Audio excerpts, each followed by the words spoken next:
Hello दोस्तों। आज नया टॉपिक है सोशल इशू, मतलब सामाजिक मुद्दे। सामाजिक मुद्दे में क्या है, इसको हम देखेंगे आज। सांस्कृतिक विनियोग, कल्चरल एप्रोप्रिएशन। हाल ही में इतालवी लग्जरी ब्रांड प्राडा पर भारत की पारंपरिक भौगोलिक जीआई टैग वाली कोल्हापुरी चप्पलों से मिलती जुलती फ्लैट लेदर सैंडल बेचने के लिए सांस्कृतिक विनियोग का आरोप लगाया गया। एक बार हम देखेंगे कि कोल्हापुरी चप्पल के बारे में। इसकी उत्पत्ति 12th शताब्दी में बीदर के राजा बिज्जल कलचुरी राजवंश और उनके प्रधानमंत्री विश्वगुरु बसवस्त्रा के शासनकाल से मानी जाती है। बसवस्त्रा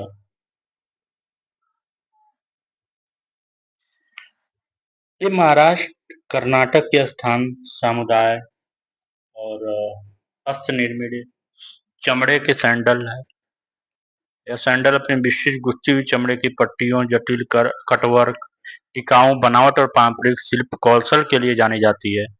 ये उत्पादन की विधि क्या है कि इन्हें पूरी तरह से विशेष रूप से बैक टैंड वेजिटेबल लेदर से निर्मित किया जाता है, साथ ही केवल वनस्पति हाई का उपयोग किया जाता है। इसे भारत की भौगोलिक संकेतन अधिनियम 1999 तहत 1919 में भौगोलिक संकेत जीआई टैग प्रदान किया गया।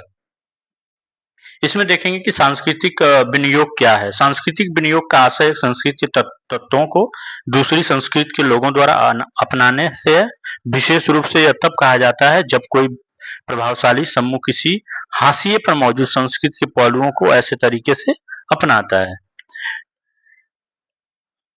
जिसे अनादरपूर्ण या शोषणकारी माना जाता है, अर्थात उनका मूल अर्थ नष्ट हो जाता है। ठीक है, उनका मूल अर्थ यही होता है शोषणकारी का कि जो है नष्ट हो जाता है पूरी तरह से, उसके महत्व का अनादर होता है या क्षतिग्रस्त होता है। बहुसंख्यक समूह के सदस्यों का अल्पसंख्यक समूह की संस्कृति से अधिक आर्थिक या सामाजिक रूप से लाभ कमाना सांस्कृतिक विनियोग कहलाता है। ठीक है, विनियोग किसे कहते हैं? सांस्कृतिक विनियोग दिया हुआ है टॉपिक। सांस्कृतिक विनियोग किसे कहते हैं? बहुसंख्यक समूह के सदस्यों का अल्पसंख्यक समूह की संस्कृति से आर्थिक या सामाजिक रूप से लाभ कमाना सांस्कृतिक विनियोग कहलाता है। अन्य उदाहरण, इसके उदाहरण क्या क्या है?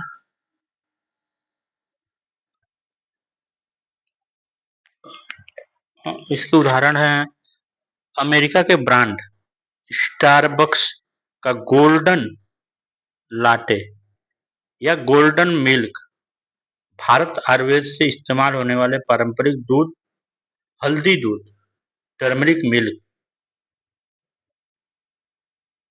टर्मरिक मिल्क के समान है। ठीक है, दूसरा कह रहा है दूसरा कह रहा है यहाँ पे कि इतावलवी ब्रांड गुच्ची द्वारा फूलों की कढ़ाई वाला जैविक लिनन कफ्तान बेचना जो भारतीय कुर्ते जैसा दिखाई देता है। ठीक है, ये कह रहा है इतावली ब्रांड गुच्ची भारतीय कुर्ते जैसा दिखाई देता है। सांस्कृतिक विनियोग के जिम्मेदार, ये जिम्मेदार का कारण क्या है, कारक क्या है? जैसे संरक्षण तंत्र का अभाव, वर्तमान में मौजूद बौद्धिक संपदा आईपी प्रणाली जैसे पेटेंट, ट्रेडमार्क, कॉपीराइट व्यक्तिगत नवाचार के लिए डिजाइन की गई है, न कि सामूहिक विरासत के संरक्षण के लिए। ठीक है, जीआई टैग से संबंधित मुद्दे। जीआई अधिकार मुख्य रूप से क्षेत्रीय प्रकृति के होते हैं। इसके परिणाम स्वरूप ये उस देश या सीमित हो जाते हैं जहां उसे संरक्षण प्रदान किया जाता है। वर्तमान में कोई स्वचालित वैश्विक या अंतरराष्ट्रीय जीआई अधिकार मौजूद नहीं। ठीक है, किसी अन्य देश में जीआई के उल्लंघन के मामले में प्रभावित पत्र या पक्ष उस क्षेत्र के बौद्धिक संपदा आईपी कानून पर निर्भर करते हैं। उसे उन दोनों के मध्य द्विपक्षीय समझौते पर हस्ताक्षर नहीं किए जाते हैं। ठीक है, हालिया मामले में कोल्हापुरी चप्पल जीआई टैग अधिकार धारकों को इतालवी कानून के अनुसार कानूनी कार्रवाई करने में कठिनाई हो जा रही है।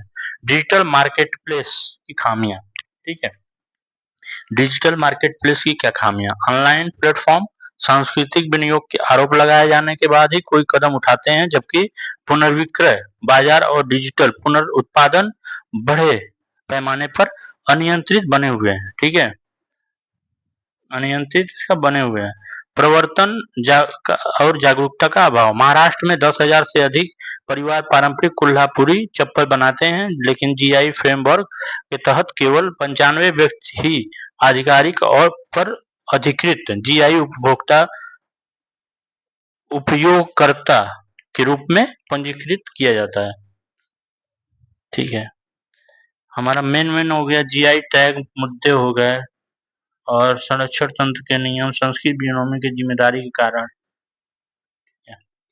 अब इसके ऊपर हम देखते हैं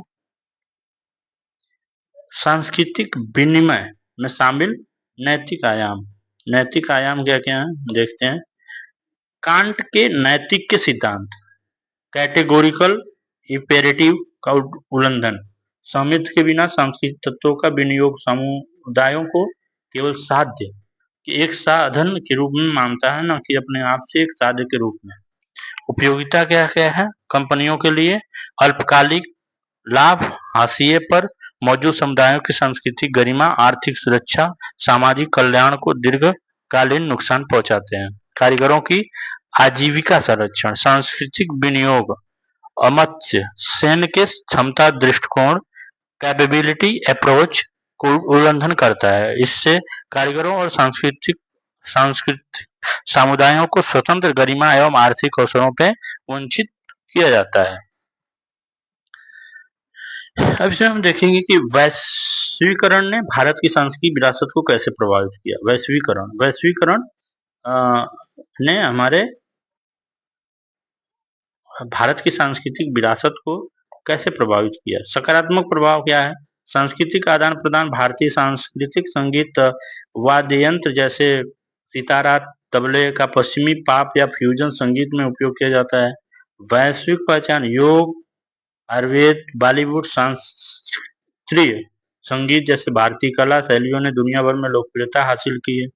नकारात्मक प्रभाव क्या है, जैसे सांस्कृतिक का समीकरण, नेटफ्लिक्स, इंस्टाग्राम जैसे वैश्विक मनोरंजन प्लेटफॉर्म युवा संस्कृति को आकार दे रहे हैं। अक्सर इनके स्थानीय कलाकारों और लोक कथाओं को नुकसान होता है। ठीक है, और सांस्कृतिक क्षरण क्या है, पश्चिमी परिधान तेजी से साड़ी और धोती कुर्ता जैसे पारंपरिक भारतीय परिधानों की जगह ले रहे हैं। ठीक है, सांस्कृतिक पश्चिमी परिधान जो पहनावा है उधर के पश्चिमी के, और साड़ी और धोती कुर्ता हम लोग जो पहनते थे उसकी जगह पे उनकी जगह ले रहे हैं। इसका निष्कर्ष निकल कर क्या आया कि प्राडा के कोल्हापुर चप्पल विवाद में देखा गया कि सांस्कृतिक विनियोग होशिये और मौजूद समुदायों को सांस्कृतिक विरासत कारीगरों की आजीविका को संरक्षित करने के लिए मजबूत वैश्विक बौद्धिक संपदा सुरक्षा और प्रथाओं की आवश्यकता को रेखांकित करता है।